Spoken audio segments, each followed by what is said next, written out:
Republican Texas Congressman Michael Burgess joins me now. You voted, Congressman, for the bill to keep the government running. Democrats have been arguing that this measure just takes stuff out of their hide because you didn't like it coming out of your hide, back and forth, back and forth. So are we going to have a shutdown?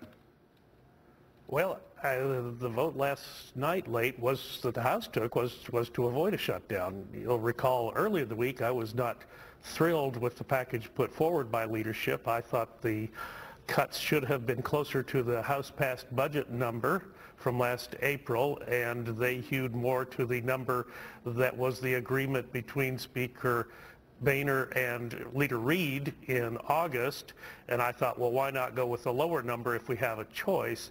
But became convinced after the ensuing 24 hours that this was probably the best we could hope for, and we did get a little more money taken out of the Department of Energy for these things that you were talking about, these green energy projects you were talking about just in the segment previously.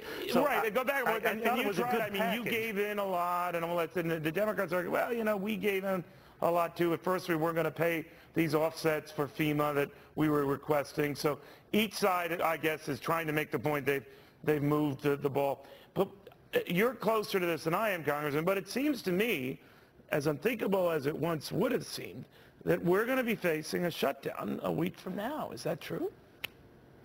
Well, the reason the House taking its activity this week was to avoid that 11th hour showdown appearance that we had both last April and last August. But is there stuff going behind the scenes, Congressman, that I'm missing? I mean, someone scrambling to avoid a last hour fate or any talk? No, this is purely incompetence on the part of the Senate Majority Leader. He and Speaker Boehner agreed to this number in August. This was their deal. I mean, a lot of us didn't like this deal, but it was their deal. Now, Speaker Reid needs to step up and do what he agreed to do last August and not put the country through this again. No, he's not going to do that. Indications are, Senator, he's not going to do it. So then he's at a fundraiser. Neil, he's at a fundraiser, for crying out loud. He needs to come do the right thing for the country. But he's not. Just as we did in the House. Then assuming that is the case, he's not. Then what?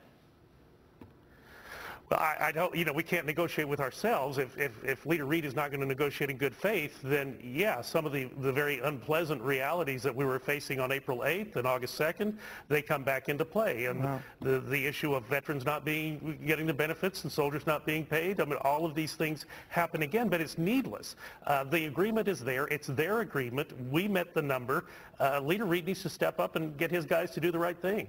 All right, Congressman. What a mess. Thank you, sir. Good seeing you. Thank you.